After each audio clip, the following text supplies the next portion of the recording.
Hi guys, so I'm going to read Action Comics number 13. So this is the first appearance of Superman's first real supervillain, the Ultra-Humanite. He's a lot like Lex Luthor.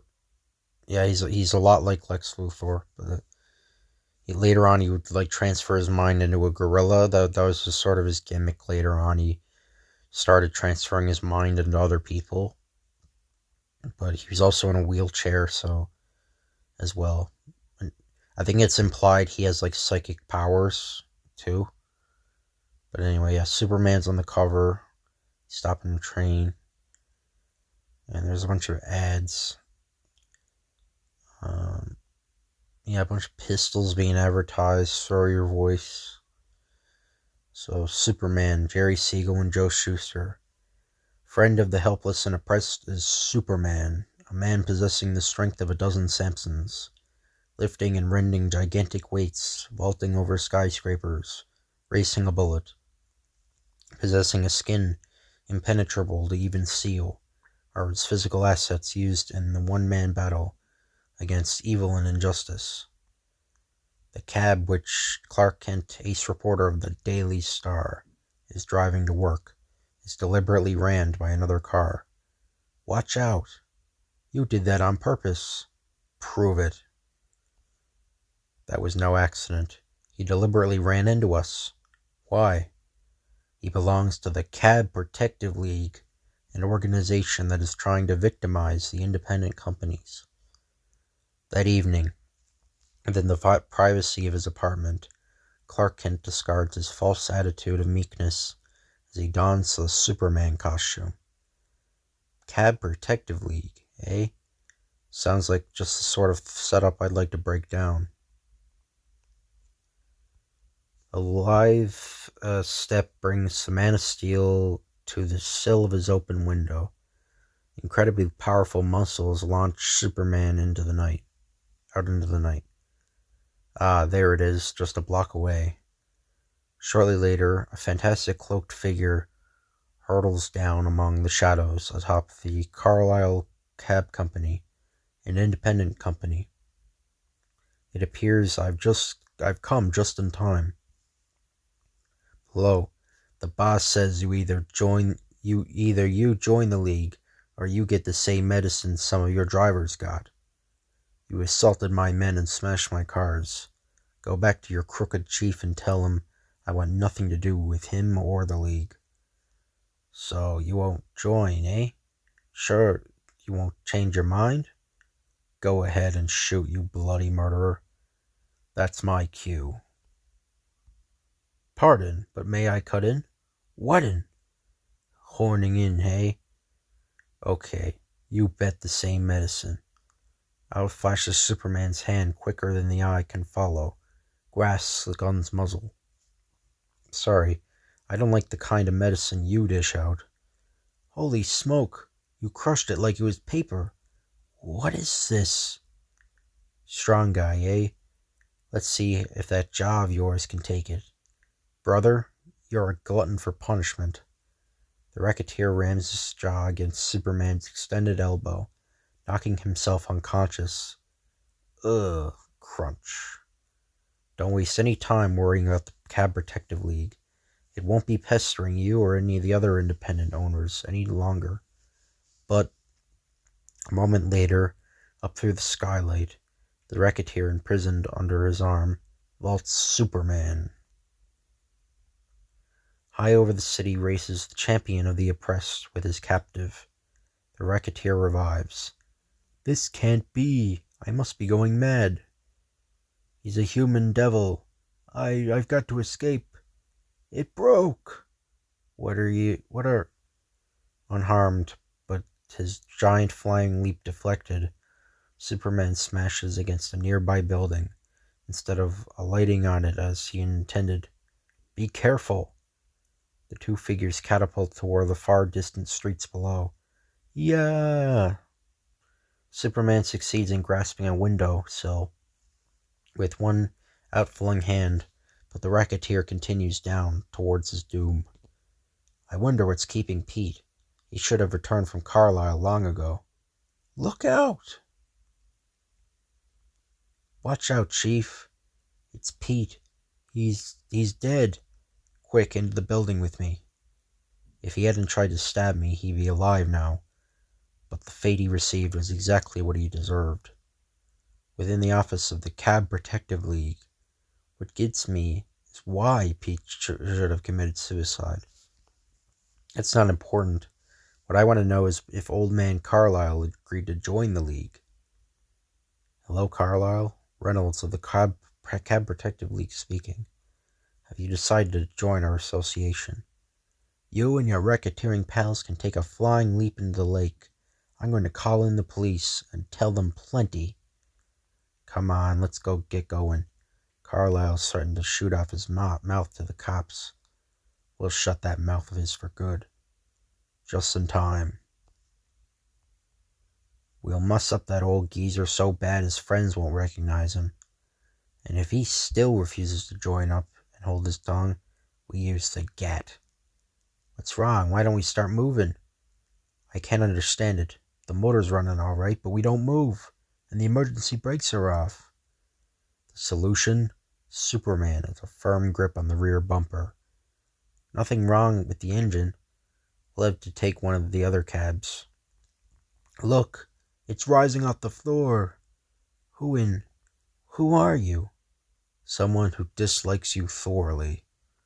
As Superman tears the car apart with his bare hands, the racketeers empty their guns at him. Get him! Kill him! Now is for you two. Don't touch me! Let me alone, I ain't done nothing. Take these sledgehammers and start smashing those cabs, get me? I won't. Better do as he says, boss. Faster, a little more violence there. I'm doing the best I can. I still can't believe we're doing this. It must be dreaming. Get the idea? Reynolds attempts to sneak off when the Man of Steel takes his eyes off him. Now's my chance. Whoa, where do you think you're going? Would you like to smash those cars, or would you like me to smash you? Those cars are worth a fortune. Won't smash them, I tell you. All I've got to do is increase the pressure of my grip in the world, be rid of another rat. Put me down, I'll smash the cars, please. Then go to it. Into the massed autos of the Cab Protective League wade Superman, demolishing them in a great wave of destruction. Let's see how you like seeing your car smashed. They're totally wrecked. You ruined me. I'm still not finished with you yet. You still have to pay for the lives of the rival cab drivers who were killed. Calling car K7. Go to the Cab Protective League garage. Residents report disturbance. I didn't kill those drivers myself. I just gave the orders. That makes you equally as guilty. What's going on here? You heard Reynolds' confession? I leave the rest to you. Hold on, where do you think you're going? So long, boys. My services are no longer required. Wire service. Weather on page 14. Cab racketeer receives strong sentence by Clark Kent. Within an auto bearing Reynolds towards Sing Sing. Mind if I smoke, copper? Okay, but don't try to pull anything. Yeah, I think Sing Sing was in New York, Sing Sing prison. So yeah, I guess it is on New York by now, I guess. But gosh, it sure is getting stuffy in here. I'm dizzy. Saps never guessed a cigarette contained a mysterious gas. Shortly later, the figures of the two policemen are callously dumped in from the hurtling auto. Reynolds escapes. Captors gassed. Officers' bodies, something. Police come. Poison gas. It seems just a little too ingenious for Reynolds to figure out by himself. I better look into this. That night, above the vicinity where Reynolds escaped, a dragnet was instantly thrown out. I'm counting on the hope he didn't get far. That abandoned police car near the dark cabin. Perhaps. Down through the flimsy roof of the cabin hurtles Superman. Here's hoping I guessed right. I found you, Reynolds. You don't scare me. Now look. What the? Surprised? So I gotta do a voice for the Ultra-Humanite. I don't know. The fiery eyes of the paralyzed cripple burn. Oh, jeez, that's a slur. I just said that. Sorry about that. But anyway, burn with terrible hatred and sinister intelligence. So we meet at last, eh? It was inevitable that we should clash. Who are you? The head of a vast ring of evil enterprises. Men like Reynolds are but my henchmen. You have interfered frequently with my plans, and it is time for you to be removed. If what you say is true, then thanks for giving me the opportunity to capture you. You may not find that task as simple as it appears on the surface. You may possess unbelievable strength, but you are pitting yourself against a mental giant. I am known as the Ultra-Humanite. Why? Because a scientific experiment resulted in my possessing the most agile and learned brain on Earth. Unfortunately for mankind, I prefer to use this great intellect for crime. My goal? Domination of the world. Abruptly, Superman sprints towards the crippled madman. Next instant, he stumbles amidst a sheet of flame. The current is off. You may examine him now. It was a clever idea to line a portion of the floor with electricity, Ultra. What the? He's still alive. He must be indeed a Superman. That charge was enough to kill 500 men. As long as he lives, my enterprises will be menaced. Superman must die. He's securely tied. Quick now before he regains consciousness. The Ultra-Humanite flings a switch. The great saw whirls and hums with activity. Closer towards the deadly revolving blades moves the unconscious Superman. Against the mighty saw moves the Man of Steel, a great rasping, the sound of a cracking metal, and the saw explodes into 1,000 fragments. Reynolds dies a horrible death as one of the steely fragments pierces his throat. Yuck! Narrowly missed me.